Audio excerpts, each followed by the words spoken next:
everyone, welcome back to my channel. So today I'm going to be sharing with you how to make some cute little gift boxes. These have been keeping me busy for a few days. I've designed the whole thing myself and in Design Space using free elements. So if you want to make it, it's not going to cost you a penny to do. So this is the one I'm going to make in today's video with you. And all it is just a little flippy top box. It's really simple to do and really super quick. So this one I've got some wax melts in for a teacher, so it's a really great project for a last minute teacher gift. If you haven't got a box in the house, you can really quickly put one together with this template that I've created. Just follow me on Cricut Design Space. At the start of the video, when we move on to the Design Space portion, I'll show you my profile on there, so you'll be able to go on and follow me and see all my projects on there, and this one will be on there as well when I upload this to YouTube. So hopefully you'll enjoy this video and you'll find it useful. If you do, I'd love to see you here again. Please subscribe. Drop me any comments or questions that you might have down below. I always try and answer them really quickly. With all that said, let's jump into making some boxes.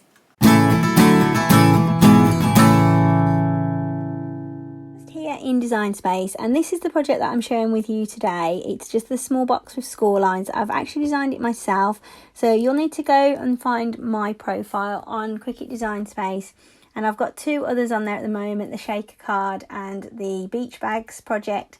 So if you follow me on there, you'll be able to see all the projects that I'm creating in my videos, and you'll be able to follow along and do them as well. So for now, I'm just going to go back into this project and I'm going to click on the customize button at the bottom, and then that's going to bring that up into my canvas ready for me to make changes if I want to change the sizing or move anything around if I want to. This one is all attached together, so it's ready to cut, and this one is going to be just under 6 centimeters square when it's cut out, and all the pieces that I've used are on the right hand side there. So if you want to make any adjustments, just detach at the bottom and then you'll be able to change those around. So let's just click on make it now, and then we're going to just go through the settings on the screen here. So I'm going to change my material size to A4 because I'm using A4 cardstock today. Once that's done, I'm going to just go down to continue, and then I'll choose my settings here for my material. The cardstock I'm using is quite thick, so I'm going to use poster board, and I'm going to leave my pressure at the same at the default. So I've just got my standard grip mat here now, and I'm going to be using this glittery card from Perfect Stationery. It's quite a thick card. I use it a lot for cake toppers, so it's a good sturdy card that I know cuts really well on my machine. And this pack has different colours in it, so today I'm going to use the green one, and because I'm going to be folding this card to make my box, I'm actually going to cut it upside down. And the reason I'm going to cut it upside down is because I want the score line to be on the inside, so when I fold my actual card there isn't going to be a line showing where that mark is. So let's just pop this onto here. You'll see what I mean about the score lines once everything's cut out. I'm just going to pop that on and give it a good press down. I'm just using a standard grip mat today. Okay, so that's nicely adhered to the mat. So now I'm just going to pop over to the machine and cut it out. Okay, so on the computer screen it's showing me to load in the scoring wheel number 2 to clamp B.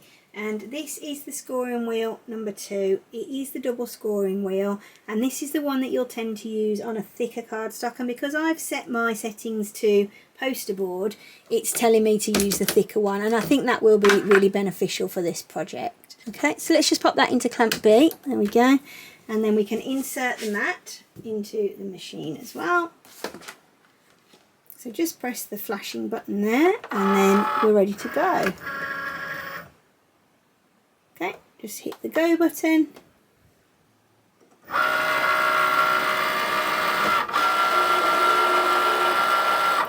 First of all, it's going to do the scoring on the cardstock.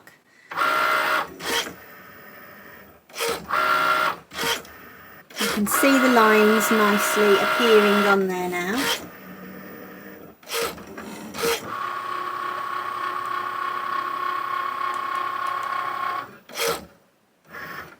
Okay, so now it's finished doing that.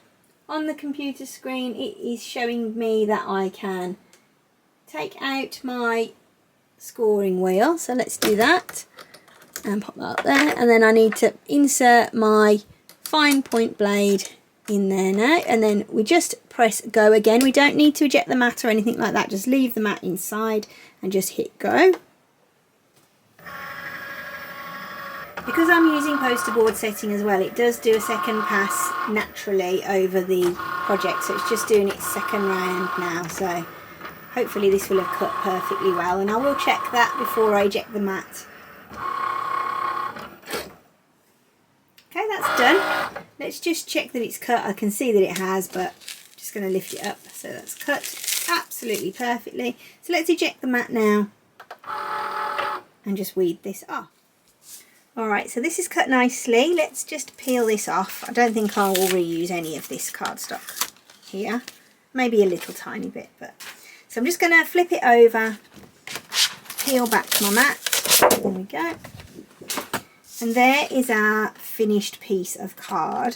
So everything's cut really nicely, and you can see the score lines just there. So now you can see the reason why I wanted those to be on the inside of the box rather than on the outside, because I wanted to make sure that the score lines didn't cut through the glitter, which is why I put it on the mat upside down rather than putting it on the mat the way that we would normally cut it, with the glitter facing up like that. So all I need to do now is just fold over all my score lines and give them a good press down, and I'm going to use a squeegee just to help me with that. So let's just do that quickly now. So I'm just going to do them with my hand first of all, just to give them their first fold over, and then I'm just going to give them a press down with the squeegee. So I'm just going to press down with the squeegee to make it a nice crisp line, just like that, and it gives it a really nice finish to the card then as well. If I have used my scoring wheel on the other side, I do think I would have ended up with a line across here, and I didn't want that. I wanted my edges of my box to be really nice and glittery still.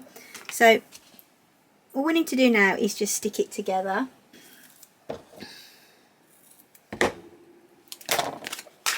Okay, so I'm just using my double-sided tape. This is just the cheap Poundlandy double-sided tape.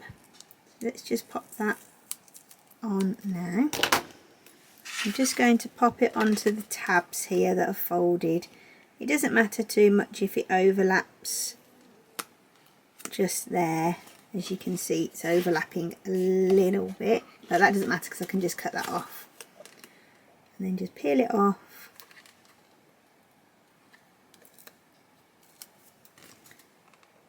And stick it together. I've used a couple of different methods for sticking my boxes together, and this is the best one that I've found so far. I did use the tacky glue, but I found with the tacky glue that it took a long time to dry, was my first problem, and I had to sit there and really just wait for it to dry, and it was really messy to do as well. So I think this is the best way of doing it, even though it can be a bit fiddly. This still works out to be the best way of doing it. And also it's nice and clean. It's a nice clean finish. Okay, so there we go, the tape is on. Let's just pop that down. Press it together.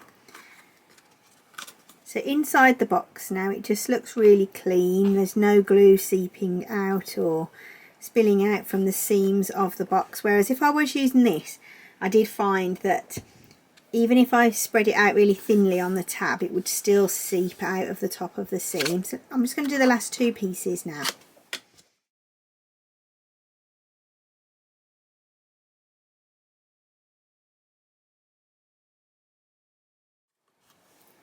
So that's really well stuck together now, and I'd be happy that that's going to stay stuck together. So then the last bit we need to do is just the top half, and So the lid just folds in like that. It's really basic and, you know, pretty simple. But what I would do for this is I've got my wax melts and I've just got some tissue paper. So these melts will fit in either the top like that way round, or you could put them in sideways if you wanted to. I've just got a little scrap of tissue paper. This is about 1/4 of a sheet, and I just put my melts in there and then just gather it up around the outside. Just pop those in there like that, and then I've just got a little tiny bit of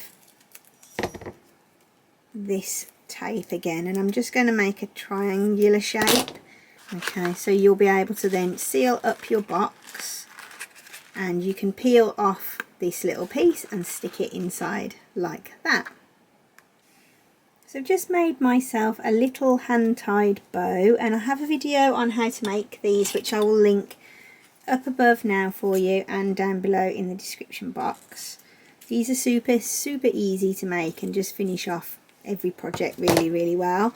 So this I'm just going to tape onto the top with a foam pad, and I love these foam pads. I got them on Amazon and they are brilliant because they work so well and they stick to the glitter cardstock. So I'm just going to pop that onto the back of my bow.